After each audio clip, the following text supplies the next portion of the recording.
Halo Sobat Komsos, ketemu lagi di program Bisik Bincang Asik bersama Komisi Komsos Keuskupan Bandung.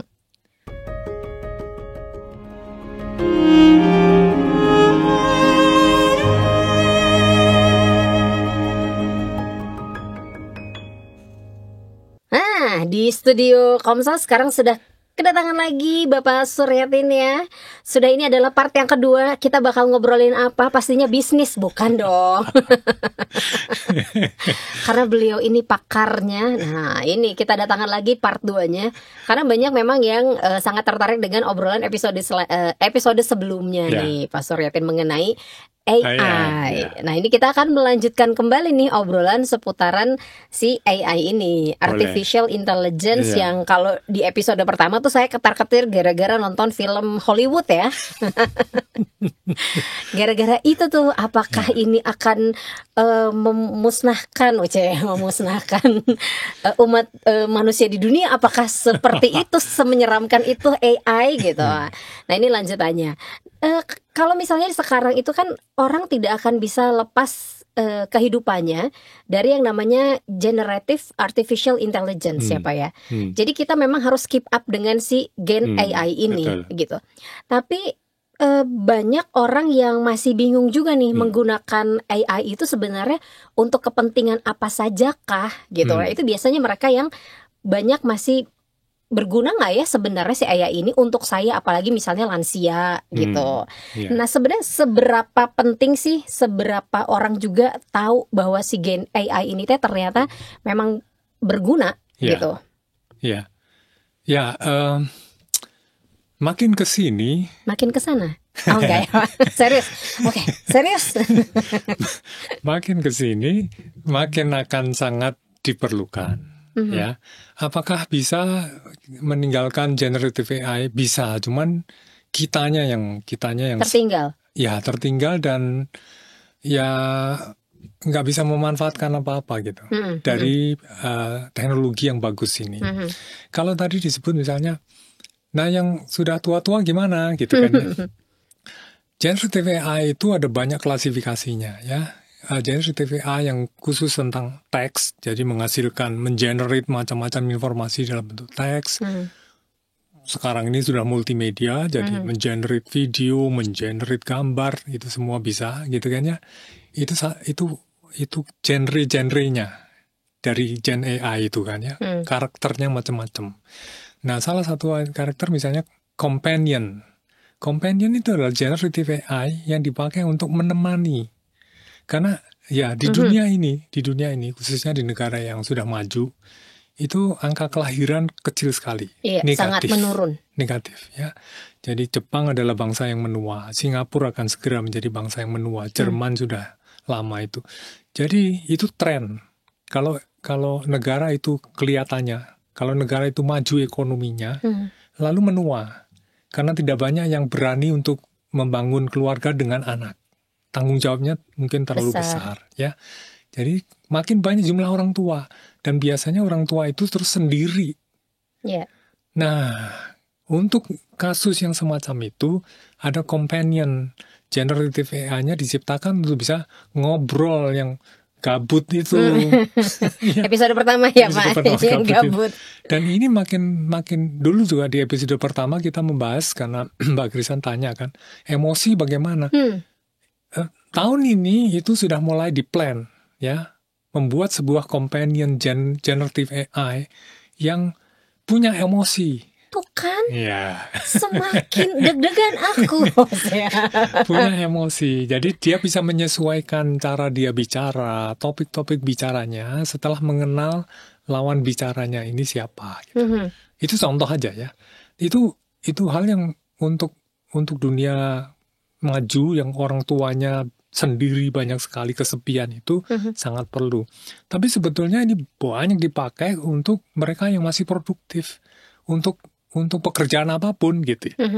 Untuk pekerjaan apapun, dan harusnya itu di Indonesia juga sudah banyak dipakai oleh karyawan-karyawan di berbagai macam kantor. Dan juga konten-konten creator ya. Konten creator pasti ya. Konten creator itu kan kayak pertama-tama kesan kita, wah kok direbut ya lahannya gitu kan.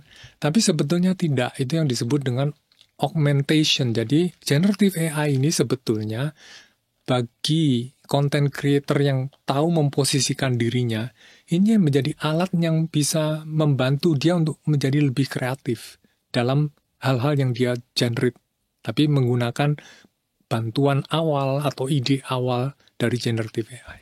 Tapi sebenarnya kalau misalnya ngobrol seputar yang tadi nih, companion itu ya, si AI ini, dia tuh dalam bentuk apa? Misalnya di gadget kita, kemudian kita kan gadget pasti ada kamera ya, handphone ini ada kameranya. Apakah yang tadi, dia dengan melihat muka raut wajah kita, nanti dia tahu kita sedang merasakan apa gitu? Sudah pasti itu akan dibuka ya, peluang itu untuk berbicara dengan companion Gen AI dengan video call misalnya. Itu akan dibuka. Tetapi selain companion itu, yang tahun 2025 ini direncanakan oleh banyak perusahaan besar itu untuk mulai muncul itu natural language. Jadi kita berbicara dengan si companion Gen AI itu dengan menggunakan bahasa manusia yang normal gitu lah kira-kira. Jadi itu mempermudah juga untuk tidak membaca, ngetik gitu kan ya. Lalu ngomong-ngomongan lah gitu, ngobrol lah gitu. Itu sudah terjadi atau itu sekarang ini, jadi dalam tahun 2025 ini dan beberapa tahun ke depan itu ada beberapa layer atau beberapa genre dari Gen AI ini yang sudah diplot akan dikerjakan. Pembuatannya, development-nya, risetnya dikerjakan sekarang. Jadi mungkin 2-3 tahun lagi itu sudah menjadi hal yang biasa. Wah, kita tunggu nih 2027 atau 2028 berarti ya. Tapi prototipenya pasti akan keluar dulu lah. Tapi kan ini pasti akan muncul pertamanya di negara berkembang dulu ya, baru nanti akan menuju ke sini gitu. Negara maju dulu. Iya. Nah, baru ke kita gitu. Kira-kira berapa tahun lagi menuju ke sininya? Oh, kalau prototype, beta version segala macam biasanya itu bisa diakses cepat lah. Karena mereka juga perlu kan, itu kan generative AI ini selalu perlu di training. Dan makin sering prototype atau beta versionnya itu diluncurkan, makin banyak orang mencoba, itu tidak sadar juga mentrain. Melatih si Gen AI itu makin lama makin cerdas dan makin accurate. Tapi berarti ada ini trial and error-nya juga dong. Ya, namanya research and development kan. Ya. Nah ini kalau misalnya ada dampak sesuatu yang pasti diciptakan, pasti ada dampak positif dan ada dampak negatifnya dong. Si dampak negatifnya ini seberapa bisa ditekan gitu nih Pak? Ya dampak negatif selalu yang dipikirkan nomor satu itu adalah merebut pekerjaan yang dikerjakan oleh orang, gitu kan ya. Itu ada betulnya dan tidak selalu betul. Ada betulnya tapi tidak selalu betul. Jadi pekerjaan-pekerjaan yang kita lakukan, kita yang punya profesi, mengerjakan pekerjaan-pekerjaan bahasa manajemennya itu low level ya. Kerjaan kita adalah operator data entry misalnya. Atau pekerjaan kita adalah accounting yang memindahkan data dari bond-bond masuk ke suatu file, begitu nanti masuk ke general ledger, terus kemudian direkap, dilihat status cash flow macam-macam. Itu pekerjaan yang nggak lama lagi akan bisa digantikan gitu. Nggak lama lagi bisa digantikan. Jadi pekerjaan-pekerjaan yang low level, administratif yang berulang dan biasanya membutuhkan effort yang banyak karena jumlah data dan informasi yang dia kelola setiap harinya itu, pekerjaan itu dia udah kerjakan bertahun-tahun lah kira-kira begitu. Dan selalu begitu saja prosesnya itu bisa digantikan. Ya. Nah, itu betul dalam hal itu ya. Jadi mereka yang ada di level ini itu perlu di-upscale. Upgrade lah ya. Ya. Jadi kemampuan skillnya tidak berhenti di situ. Karena yang itu sekarang bisa dikerjakan oleh robot, oleh Gen AI, oleh robot process automation. Itu sudah bisa dikerjakan. Jadi apa? Yang itu harus di-upscale, disiapkan untuk pindah ke pekerjaan yang lebih intellectual capacity-nya lebih tinggi. Tapi takutnya bukannya malah udah Gen AI yang melakukan, biasanya nih perusahaan-perusahaan langsung meng-cut orang-orang ini tanpa akhirnya mereka tidak bisa meng-upskill itu nih Pak, gitu. Ya, itulah ancamannya. Iya. Kalau perusahaan itu tidak menyiapkan dirinya dan kemudian membuka peluang bagi karyawan-karyawannya untuk upscaling, ya terjadi Itu kan karena perusahaannya tidak bisa kompetitif kalau banyak perusahaan yang bersaing di pasar. Sebagian dari mereka menggunakan cara itu. Itu jauh lebih efektif, efisien, ya nggak bisa bertahan juga perusahaan itu. Jadi dia harus ikut. Tapi perusahaan itu, ini kompleksitasnya sumber daya manusia. Jadi para manajemen sumber daya manusia itu hari ini mendapat tantangan besar untuk berpikir, dia fungsinya apa? Dalam 3 tahun, 5 tahun depan ini, apa yang dia harus lakukan? Karena dunia berubah pesat dan dampaknya kepada karyawan itu real. Gitu. Dan perubahannya memang sangat cepat sekali sangat cepat. Ini perubahan sangat cepat. Antara kita ngomong episode pertama, di episode kedua ini sudah terjadi perubahan yang besar sekali. Yang kita nggak tahu juga. Kalau saya gitu ya, sebagai orang awam gitu, yang tidak terjun langsung, tidak mempelajari itu, nggak tahu. Ternyata perubahannya sangat cepat. Oke. Sangat cepat. Nah, kita sebagai manusia nih, Pak. Maksudnya gini, kalau kita tidak ingin kehilangan pekerjaan dan kita harus meng-upskill nih ya, kita nih harus maksudnya harus seperti apa gitu untuk biar kita tidak tersingkir dan kita tetap memiliki pekerjaan. Jadi siapapun kita, ya toh, setelah kita melihat dan harus bergaul dengan si generative AI ini, mencoba menggunakannya, nomor satu harus menemukan ini generative AI ini bagi saya yang punya profesi semacam ini, punya hal positif apa yang bisa saya pakai dari dia. Itu temukan dulu. Jangan malah memusuhi ya? Jangan memusuhi dulu. Nomor satu, temukan itu. Nah, kalau sudah temukan itu, lalu kemudian dia bisa mulai tadi, augmented ya. Jadi pekerjaan-pekerjaan dia menjadi lebih cepat dia lakukan. Bahkan nuansanya lebih kompleks gitu ya. Berkembang dia, tidak stagnan. Kalau selama ini kita bekerja di pekerjaan-pekerjaan rutin itu banyak yang stagnan. Ya sudah, ngerti gue gini lah. Dari dulu juga gini gitu. Sekarang nggak bisa itu ya. Itu nomor satu yang dia harus lakukan ya. Jadi dia harus buka diri, open-minded. Coba cari ini bisa punya dorongan apa dan support apa kepada pekerjaan saya. Nah, kalau itu sudah ketemu, akan ada dorongan untuk upskill dengan sendirinya. Ya, kita akan meninggalkan karena pekerjaan-pekerjaan yang lama yang sebetulnya kita kerjakan bertahun-tahun itu mungkin terus dia temukan, ini kalau gue lakuin dengan Gen AI ini cepet banget, udah gue kelakuin pakai itu aja. Sisanya gue mikir yang lain gitu. Tapi emang kita bisa bersaing dengan Gen AI? Soalnya saya kemarin tuh sempat lihat bahwa saya lupa, kan ada Gemini, terus ada ChatGPT. Nah, ChatGPT ini kan sudah dia di-upgrade kembali. Correct me if I'm wrong ya Pak ya. Karena kan Pak Suryatin yang di situ gitu. Nah, dia tuh di-upgrade kembali, terus IQ-nya tuh 145 gitu loh. Yang saya nonton nih ya, gitu kan di media sosial. Sedangkan manusia aja nggak segitu gitu. IQ 98 aja kayaknya udah super gitu kan ya Pak ya. Nah, emangnya kita bisa untuk bersaing dengan Gen AI gitu? Gini, nomor satu, Hollywood, sosmed itu banyak yang lebay. Nah, oke. Diluruskan nih. Siapa tahu ada sobat Komsos yang nonton kayak saya, diluruskan sama ahlinya ya.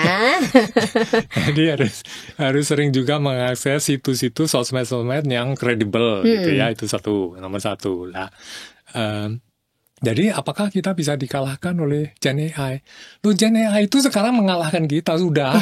Sebab yang dia kerjakan itu nggak ada yang bisa dikerjakan manusia. Iya, makanya apakah kita bisa keep up dengan mereka? Atau misalnya udah hidup berdampingan aja? Loh, kita nggak bisa seperti Gen AI. Gen AI itu kalau diberi tugas satu, di lautan informasi yang begitu besar dalam 2 detik, dia bisa memilih itu informasi, mengkompos, ya, rangkum itu semua dan present 2 detik. Lalu kita baru baca 2 kalimat dia udah selesai 1 lautan. Jadi memang nggak bisa, kita kalah itu. Dalam hal itu kita kalah. Tapi dia kan nggak bisa seperti kita kan. Nggak bisa kan gini tiba-tiba santai aja duduk terus cengengesan kita ngobrol, nggak bisa dia. Pak, nanti siapa tahu lo dibikin lo sama itu kan sekarang udah ada. Di emosi udah gitu. Ya. Saya percayanya tidak mungkin dia mengopi kita. Dia tentu saja seperti di episode pertama saya katakan, yang punya duit dan mengembangkan ini semua ingin mendekati. Ya, tapi nggak akan bisa ya. Jadi dia nggak akan mengalahkan kita lah. Kalau dia mengalahkan kita, selesai semua ini. Iya kan, itu yang saya bilang kemarin dari episode 1. Ya, selesai semua. Lalu kita bertanya lebih filosofi lagi gitu kan. Ini Tuhan di mana lah? Selesai sudah itu cerita gitu. Panjang nanti urusannya. Ya, karena kita ciptaan, kita ini insan yang tertinggi yang diciptakan, dan tidak ada yang diciptakan lagi dengan inteligensi lebih dari manusia gitulah. Nah, manusia menciptakan Gen AI gitu. Jadi sebenarnya si Gen AI ini diciptakan tuh bukan sebagai pengganti, tapi pelengkap. Ya. Kita harus teamwork dengan dia. Kita harus hidup sama-sama dan bekerja sama, karena dia itu membantu kita. Makanya di Microsoft namanya Copilot. Dia itu Copilot. Pilotnya siapa? Ya kita ini pilotnya. Nah, banyak orang yang terbalik. Dia dijadikan pilot. Lah itu mah salah penggunanya berarti ya. Iyalah. Jangan sampai kita menjadikan dia pilot kita. Jangan sampai. Dia co-pilot. Berarti yang harus ditanamkan kepada diri kita sendiri, dia adalah tetap co-pilot. Kita adalah pilotnya ya. Co-pilot. Oke. Ini gunanya ngobrol ini, supaya orang tahu perspektif, dan kemudian mengambil posisi yang tepat gitu. Tapi Gen AI pernah salah nggak, Pak? Salah, sering lah. Pernah ya, tetap ya? Iya, sering. Jadi seberapa harus kita percaya sama si Gen AI? Misalnya nih, saya chat gitu ya. Misalnya saya nanya sesuatu terus dijawab sama dia, seakurat apa, berapa persen persentasenya, atau 98% atau memang 100%? Kalau 100% berarti benar semua. Iya, yang gede-gede, ChatGPT, Gemini, terus Claude, ada 4-5 yang gede sekali itu yang makin lama makin accurate gitu, karena trainingnya makin canggih, dan jumlah informasi yang untuk melatih dia itu juga makin bervariasi dan banyak. Jadi most probable, most likely, kemungkinan besar dia memberikan informasi balik yang accurate untuk pertanyaan-pertanyaan yang dia pernah tahu dan pernah ditrain dan punya akses kepada data itu. Nah, di episode pertama saya bilang kan, kalau dia ditanya misalnya tentang kebudayaan Sunda zaman purba dulu, Anda tanya sesuatu lah, dulu orang nyanyi apa dengan mungkin nggak bisa jawab dia, atau salah, ngawur. Coba di rumah sekarang, coba sekarang ya, tanya itu benar. Saya penasaran gitu. Karena tidak ada yang menterin ke sana. Iya. Kecuali nanti dia disuruh mempelajari, atau kita memasukkan si pelajaran itu, sejarah itu kepada Gen AI itu. As simple as that. Dia itu pandai karena disuplai informasi dalam jumlah besar dan varian yang banyak sekali. Dan dia bisa mencerna itu dan mengumpulkan dan mempersembahkan kesimpulannya itu cepat. Itu aja. Ya, kalau dia nggak pernah dapat supply itu, ya nggak bisa ngomong dia tentang itu. Oke. Yeah. Terus satu lagi nih, bukan satu lagi sih, banyak sebenarnya sih. Sampai jam 8 malam. Oh ya, nggak apa-apa. Episode 3 nanti ya. Ini lagi-lagi media sosial ya. Media sosial yang robot dalam bentuk bukan hanya besi, tapi dia sudah kayak berbentuk daging, bukan daging ya, apa? Udah kayak kita lah. Jadi punya wujudnya itu bukan hanya besi aja, dan dimasukkan itu tadi emosional, udah kayak kita gitu, Pak. Nah itu katanya sedang dibikin seperti itu. Itu kan dimasukkan Gen AI juga dong, ya? Ya, itu baru juga. Ya itu topik baru juga. Ya, kita punya robot besi yang nggak tahu kalau punya daging, menurut saya sih ngeri banget. Nggak usah. Robot besi itu ada wujudnya itu. Kalau dia connect, gitu, digabung dengan kemampuan Gen AI, dia kemudian bisa menjadi lama-lama nggak seperti robot itu. Nah, nanti bisa kayak gini dong. Iya, dia ya gini. Ada macam-macam itu, ada sensor macam-macam. Sekarang ini sensor di dunia elektronik sekarang itu luar biasa. Sensing apa, macam-macam yang dulu nggak ada dia bisa sensing.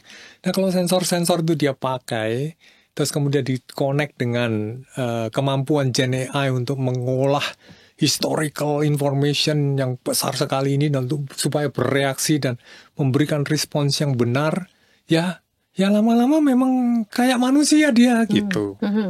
Ya, itu aja. Emosi kita belum tahu ya, karena ini janjinya begitu. Janjinya mau di-develop supaya dia makin lama makin mengetahui soal emosi gitu kan. Sehingga tone ngomong kan pernah nyoba itu yang di Meta itu kan, di WhatsApp itu kan, suruh ngomong lu jangan ngomong formal-formal sama gue, lu ngomong biasa aja itu kan. Bisa. Iya kan, itu kan somehow itulah ada sense dia. Oke. Nah, kalau misalnya udah kayak gini, oke, tenang ya, tenang semuanya. Sebenarnya nggak tenang saya sih, jadi overthinking gitu Pak, gitu. Mengenai si Gen AI ini. Sekali lagi tadi bahwa Gen AI ini bukan pengganti tapi dia pelengkap ya. Dan banyak sekali yang memang terbantu untuk dalam segala pekerjaan. Betul. Bisnis juga sangat berpengaruh ya Pak ya. Sangat. Jadi pemakaian Gen AI itu kan untuk kita pribadi, ya itu kita lakukan. Tetapi untuk organisasi, tidak hanya bisnis ya, organisasi dan bisnis, tentu saja bisnis itu organisasi berbentuk perusahaan. Banyak hal yang dia bisa lakukan. Ya, banyak Gen AI yang bisa membantu dia untuk menyelesaikan pekerjaan-pekerjaan yang biasa ada di dalam perusahaan itu dengan cara yang lebih efektif, lebih canggih dan accurate gitu, dan lebih cepat. Ya, itu bisa dilakukan oleh perusahaan-perusahaan. Sudah dilakukan oleh banyak perusahaan di Indonesia, saya nggak tahu, ada cukup banyak sih perusahaan startup, terus perusahaan besar yang sudah menggunakan. Tapi mungkin masih juga banyak sekali perusahaan yang even kenal dan menggunakannya pun belum. Oh, kalau di sini. Jadi kalau misalnya gimana nih Gen AI itu bisa membantu meningkatkan si strategi pemasaran dalam sebuah perusahaan? Biasanya apa gitu kalau di luar? Bukan, jadi Gen AI bisa dipakai untuk macam-macam tadi ya, untuk misalnya untuk pemasaran. Ya kalau pemasaran, kalau saya marketing nih, pekerjaan saya hari ini, saya tentu saja bisa melakukan banyak hal dengan Gen AI. Ya toh, kita tanya dulu gitu kan, posisi market misalnya untuk produk tumbler, gitu kan, posisi market di Indonesia seperti apa, gitu kan, siapa 3 atau 5 pemain terbesar, tuanya aja terus itu, lalu dia akan punya bayangan gitu mengenai apa yang dia harus lakukan. Bahkan bisa bertanya nanti kepada Gen AI kan, coba bantu saya kalau saya mau promo, ya toh, saya punya tumbler yang begini nih, gitu kan, apa yang kamu suggest ke saya? Keluar dia. Lalu kita sudah menyelesaikan satu draft aja, itu draft. Tidak bisa kita pakai langsung gitu. Tapi kan mempercepat daripada kalamun ini apa gitu nggak ketemu-temu. Ngahuleng dulu gitu ya, kopi habis, rokok habis. Waktu habis gitu ya. Oke, jadi sebenarnya jangan ditelan mentah-mentah, jangan dipergunakan mentah-mentah sisi draft itu. Nggak boleh. Iya. Jadi kita tetap mikir juga ya Pak ya. Yang mengembangkan berarti tetap kita juga manusianya. Ya, draftnya dia kasih. Lalu kita yang fine tune itu, kita rapikan itu, kita perkaya dia dengan kemampuan intelektual dan pengetahuan-pengalaman kita yang mereka belum tentu miliki. Gen AI-nya pengalaman gue mana lu tahu kan gitu. Iya betul. Ya, itu yang kita isikan ke produk akhirnya. Berarti tetap ya bahwa kita juga jadi nggak jadi cupet gitu, bahwa kita tetap jadi bisa upskill juga ya.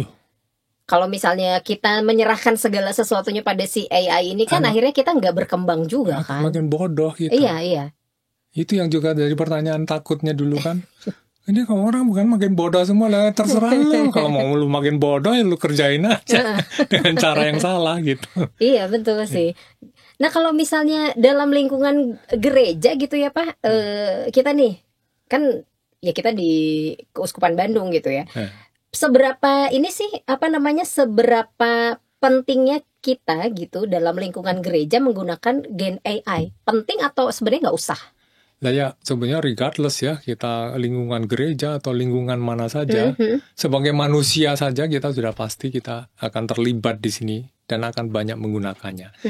Lalu role kita masing-masing kan, role kita di organisasi, role kita di gereja, role kita di komunitas, role kita di pekerjaan kita, itu masing-masing akan punya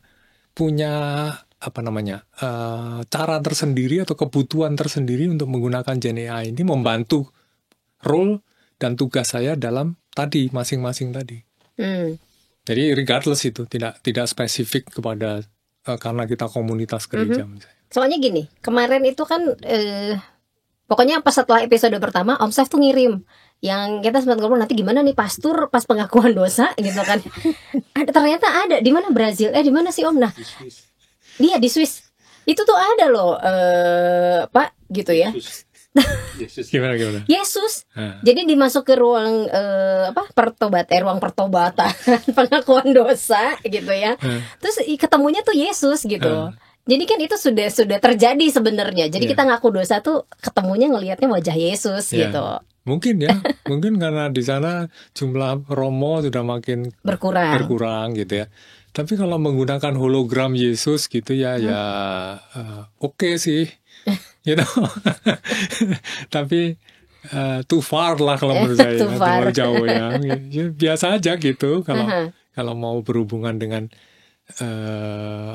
gambar atau apa ya, mungkin display LED aja dipakai gitu kan ya. Terus gambarnya Romo siapa di situ, terus bisa ngomong-ngomongan gitu aja mungkin lebih baik gitu ya. Biar nyata gitu ya. Kalau nggak saya mendingan udah sama Romo aslinya aja lah gitu. Tapi mungkin iya sih di sana mungkin juga kan kekurangan imam ya gitu. Nah kalau untuk mengenai masalah ini keamanan data, itu kan juga menjadi salah satu kekhawatiran umat manusia ya, bahwa data diambil gitu, terus kemudian disalahgunakan oleh orang-orang yang memang tidak bertanggung jawab nih Pak. Ya itu sekarang menjadi dilema baru. Dilema baru itu banyak perusahaan di Indonesia juga saya tahu cukup banyak yang melarang karyawannya ketika dia di kantor bekerja lalu akses ke generative AI. Banyak itu dilarang gitu kan. Tapi sebetulnya karyawan itu dilemanya nih. Karyawan itu tahu dia memerlukan generative AI itu untuk membantu pekerjaan itu biar cepat selesai dengan mutu lebih bagus. Tapi nggak boleh gitu kan ya. Jadi dia kerjakannya kalau pas work from home. Dia kerjakan itu, akses semua. Ketemu, biasanya bisa di-deliver di kantor. Kenapa kantor kemudian melarang? Itu karena itu tadi, takut mengenai keamanan data, takut dia melanggar hak cipta atau hak intellectual property, takut tentang cyber security. Itu banyak pertimbangan itu yang kemudian bagi perusahaan-perusahaan itu lebih mudah untuk mengatakan, jangan deh, nggak boleh. Itu doang. Padahal karyawannya nyolong semua itu. Nyolong gimana caranya nih? Nah, daripada gua suffer, mau ada pertolongan yang bisa dipakai dan itu bermanfaat, pakai aja gitu kan ya. Nah, dilema ini saya rasa kalau saya boleh menyarankan kepada perusahaan-perusahaan di Indonesia atau organisasi, cobalah untuk assess itu lingkungan. Sebetulnya mereka perlukan itu apa, gitu. Karyawannya mungkin perlu ditanya lah, sampling aja, dikumpulkan itu. Karena yang perlu dilakukan itu adalah nomor 1, membuat kode etik. Jadi perusahaan atau organisasi mengeluarkan kode etik. Oke, semua karyawan di sini boleh menggunakan generative AI dengan kode etik ini. Dan kalau kamu melanggar ada sanksinya ini. Rules-nya dibuat. Ya, itu 1. Kedua, bikinlah workshop untuk mengajarkan teknik menggunakan generative AI untuk membantu pekerjaanmu, terus dengan jelas memberikan contoh ini yang nggak boleh kamu lakukan, ini yang bisa kamu lakukan. Jadi workshop itu penting. Dengan begitu nanti tidak perlu membuat larangan kunci Inggris tadi asal jangan pakai gitu, karena memang bermanfaat. Jadi galilah itu aspirasi, developlah kode etik, diberlakukan resmi dengan sanksi, dan kemudian bikinlah workshop untuk mulai mengajarkan kepada mereka semua untuk ikut dengan cara yang benar. Menggunakan generative AI ini sebagai teman bekerjanya supaya dia makin produktif dan makin efisien gitu kan ya. Ini juga harus dilakukan sekolah. Pendidikan. Loh, ini semua ujungnya cuma pendidikan. Ya, sekarang ini saya barusan Zoom dengan sejumlah guru ya dari tingkat SD sampai sekolah tinggi barengan ini, dan sudah terbukti sudah jadi realita. Itu gurunya bikin soal pakai generative AI, muridnya jawabnya pakai generative AI. Terus yang pinter generative AI gitu loh. Yang dua-duanya bodoh. Ini kocak bener. Nggak boleh. Ya itu harus dikomongkan, nggak boleh. Karena kemudian guru harus berubah kan. Sudah pernah saya omongkan di episode 1. Itu kenapa perubahan pendidikan itu penting sekali. Dan regardless ya, ini pendudukan yang dari yayasan yang dasarnya keagamaan atau yang nasional, yang publik maupun yang negeri, semua ini kita, karena itu realita. Di Solo aja realita, apalagi di Bandung, apalagi di Jakarta kan, udah pasti itu, udah pasti. Jadi jangan dianggap ringan kalau menurut saya. Ini jangan diumpetin di bawah karpet. Ini isu real. Mari kita bahas, mari kita cari solusinya, dan memang kita harus berubah ya. Semua kemajuan ini membawa tekanan, bukan tekanan lah, tuntutan barangkali bagi kita untuk berubah. Upscaling tadi kan tuntutan kan. Kita nggak bisa mandek di situ aja. Kita mesti naik kelas, menggunakan kemampuan intelektual manusiawi kita dengan lebih baik dan lebih luas gitu kan. Sama. Yaitu tuntutan itu juga terjadi dalam organisasi, dalam dunia pendidikan. Bagaimana pendidikan itu diselenggarakan di zaman sekarang ini, menilai murid, mengevaluasi tesis. Bagaimana itu semua harus dilakukan supaya jangan generative AI-nya makin pintar, orangnya makin gak pintar. Jadi kitanya makin terbelakang, tinggalannya semakin jauh ya. Apalagi kalau tadi menjadikan generative AI pilot. Iya. Gua cari aja, gua ketemu, submit. Pusing kan? Jadi nggak di-review dulu. Nggak di-review, bahkan nggak ngerti. Jawabannya bener semua, bener. Tapi muridnya itu nggak ngerti sebetulnya itu apa gitu kan. Oke. Jadi tadi dunia pendidikan sebenarnya memerlukan juga sih Gen AI, tapi jangan ditelan mentah-mentah tadi ya. Guru membuat soal dengan Gen AI, murid menjawab dengan Gen AI, jangan sampai terjadi hal itu lagi gitu. Sama, bikinlah kode etik, kumpulkan dulu para guru, para dosen, ngobrol kita, challenge-mu apa sekarang, apa yang kau rasakan, apa yang kau khawatirkan, apa yang kau hadapi sebagai kesulitan. Kumpulkan dulu itu semua, lalu oleh sebuah tim yang di high level, di wrap up, terus bikin kode etik.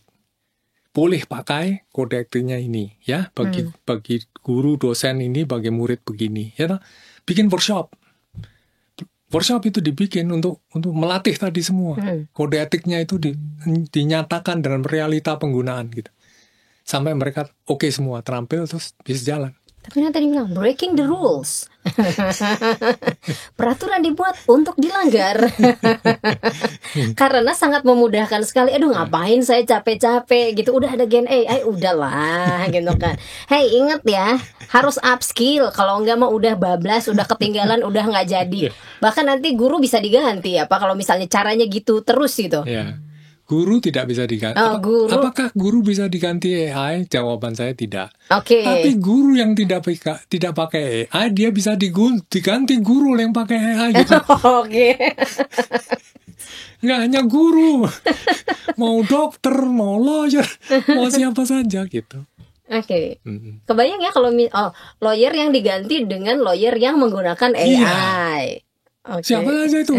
Sebut profesi apa aja bakal begitu. Host ya. Langsung host yang tidak menggunakan AI akan diganti. Aku akan pakai AI, sobat Gomsos. Aku tetap host bising. Karena nggak ada lagi sih sebenarnya. Oke, ini menarik sekali sebenarnya ya. Jadi yang menakutkan itu kita singkirkan. Balik lagi bahwa Gen AI itu tidak sebagai pengganti tapi pelengkap. Ya, jangan ditelan bulat-bulat. Kalau ini adalah draft, ya udah kita yang kreatifnya agar kita juga tetap bisa mengeksplor kemampuan kita gitu ya Pak. Kita bisa upskill gitu. Jangan sampai kita mandek di manusianya, nanti jadi punah deh. Gitu. Jadi ini memaksa semua kita makin menjadi manusia sebetulnya. Karena banyak pekerjaan yang kemudian sudah nggak pantas lagi dilakukan oleh manusia. Dengan berkat intelektualitas sangat luar biasa yang diberikan Tuhan ini, kita harus menggunakannya lebih maksimal gitu. Ini tuntutan ke situ sebetulnya. Kalau kita pahami kejadian ini semuanya. Berarti sebenarnya kalau misalnya Gen AI itu pelengkap, berarti Gen AI itu sebenarnya bisa meningkatkan kualitas hidup manusia dong. Iyalah. Ya. Dari kerjaan yang sulit-sulit itu lebih mudah terus dia punya waktu lebih kan.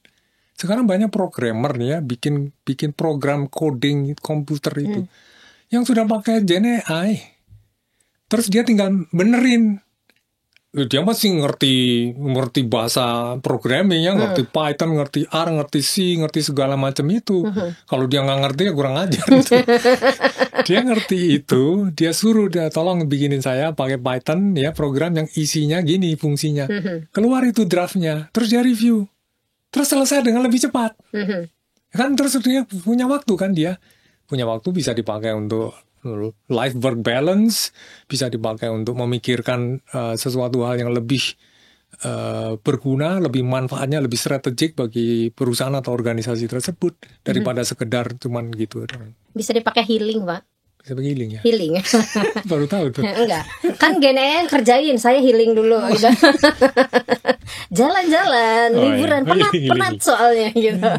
Karena bahasa programmer itu kan rumit ya, complicated gitu. Bagi yang nggak ngerti. Jangan healing terus. Oke, kalau misalnya sebelum kita pamit sama Sobat Komsos nih, apakah Gen AI selain bisa yang tadi ya, memusnahkan tuh kayaknya kejam banget gitu ya, menghilangkan beberapa profesi pekerjaan, apakah Gen AI juga bisa membuka peluang pekerjaan baru? Ya, itu yang selalu dikatakan kan, ada beberapa pekerjaan yang kemudian bisa di-automate oleh Gen AI. Sudah terjadi, sudah saya sampaikan di episode pertama, tetapi pada waktu yang sama Gen AI menawarkan pekerjaan-pekerjaan baru, gitu kan ya. Nah, cuman pekerjaan-pekerjaan baru ini mungkin memerlukan kemampuan intelektual kita yang lebih tinggi. Mungkin itu. Contohnya menjadi AI trainer. Contohnya menjadi prompt engineer. Prompt engineer itu kerjanya cuman. Gitu kan? Oke, ada platform Gen AI, saya masukin prompt. Tapi dia berlatih itu terus dan dia lama-lama paham karakternya si Gen AI ini. Itu banyak diperlukan oleh perusahaan yang sudah menggunakan Gen AI untuk benar-benar built-in bagi kepentingan bisnisnya. Perlu prompter yang canggih, yang menguasai itu. Jadi kalau dia nge-prompt sesuatu, hasilnya yang diperoleh itu maksimal dari Gen AI itu. Itu yang sangat diperlukan. Jadi itu pekerjaan baru ya. Terus saya udah sampaikan di episode pertama kan, voice over artist. Ya toh, yang kita bisa menyelenggarakan pekerjaan jarak jauh untuk melatih AI misalnya. Jadi ada cukup banyak pekerjaan yang juga yang memerlukan intelektual lebih ya. Karena pekerjaan machine learning, pekerjaan AI trainer, itu semua itu basis ilmunya sebetulnya adalah data science.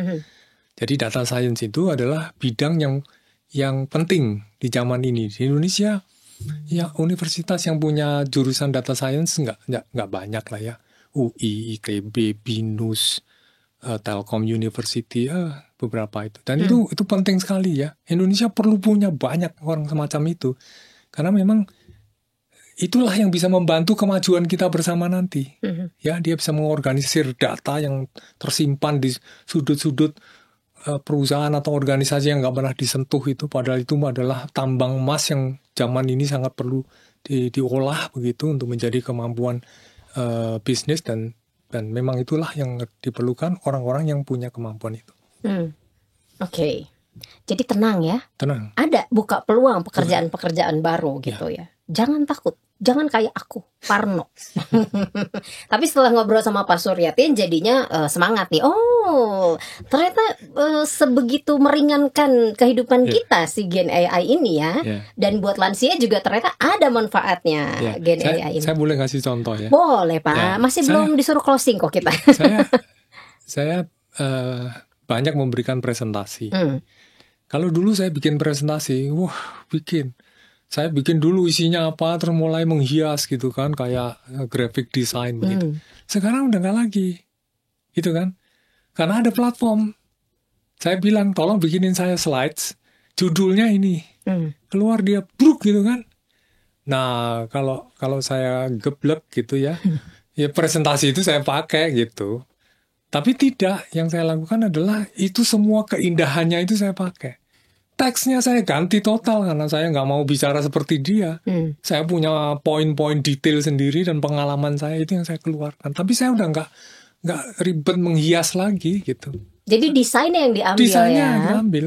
Dia tidak ngasih desain saja loh ya. Dia ngasih komplit. Komplit itu.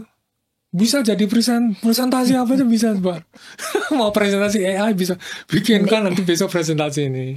Pak Krisan presentasi AI. Ajarin saya nanti ya Pak ya. Biar nggak gaptek jadinya sayanya juga gitu. Itu kan sangat menolong ya bagi saya. Karena hemat waktu kemudian saya. Tapi tidak ditelan bulat-bulat ya. Tidak saya gunakan bahkan. Tidak saya gunakan. Teks dari dia tidak saya gunakan. Karena saya punya sendiri. Saya punya rencana sendiri mau bicara apa dan detailnya seberapa detail itu hak saya gitu. Oke. Gunakanlah AI dengan bijak pastinya ya, dengan bijaksana. Oke. Pak Suryatin, apa yang ingin disampaikan kepada Sobat Komsos nih sebelum kita pamit? Oke, jadi tetap ya, kita sebagai individu hari ini sudah bisa menggunakan Gen AI. Kalau kita bekerja di kantor, ya gunakanlah Gen AI itu. Kalau kantornya belum mengizinkan, ya gunakan itu di rumah. Besoknya dipakai untuk menyelesaikan pekerjaan kantor supaya dua-duanya win gitu ya. Kantornya nggak dilanggar peraturannya, tapi dia juga dapat manfaat dari penggunaan Gen AI. Apapun profesi kita, temukan ya apa yang bisa kita manfaatkan dari Gen AI itu untuk improve kita, ya, untuk memperbaiki kita, menambah performance capacity kita lah gitu ya, itu lakukan. Terus kemudian kalau itu perusahaan, saya wrap up sekali lagi, pikirkan dengan baik. Apakah melarang itu merupakan policy terbaik bagi perusahaan tersebut? Karena kalau menurut saya tadi ya, kumpulkan dulu aspirasi, wrap up itu, rumuskan itu dalam bentuk kode etik, ya, dengan sanksi tentu saja, umumkan, lalu bikin workshop untuk melatih para karyawan itu untuk bisa menggunakan Gen AI dengan benar dalam batas-batas yang company sudah letakkan gitu ya. Jadi itu pentingnya karena sebagai bangsa kita harus maju. Sebagai bangsa kita harus maju. Kalau kita tidak melakukan ini dalam kehidupan kita sehari-hari, kita bakal makin ditinggal gitu. Dan berat bagi kita ya untuk bisa catching up. Jadi sekarang waktunya. Lalu terakhir poin saya tetap sama dengan episode 1, pendidikan. Pendidikan itu luar biasa penting. Dalam konteks ini semua ya. Mendidik anak itu untuk mengetahui apa yang benar, apa yang tidak, punya standar etika yang norma, yang tinggi. Itu semua kan pelajaran basic pendidikan yang harus dilakukan oleh orang tua maupun oleh sekolah-sekolah.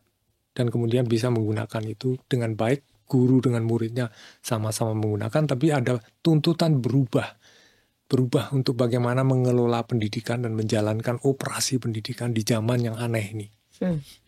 Oke. Pak Suryatin, terima kasih sudah hadir lagi. Apakah ada part 3-nya? Kita tunggu aja ya. Kok makin kesini makin panas gitu ya obrolannya. Masih banyak yang bisa digali dari si Gen AI ini ya. Waduh, seru nih kayaknya ya. Lama-lama saya ngolotok Gen AI. Oke, Sobat Komsos, terima kasih sudah menyaksikan episode Bisik kali ini. Kita akan ketemu lagi di episode Bisik selanjutnya ya. Dadah.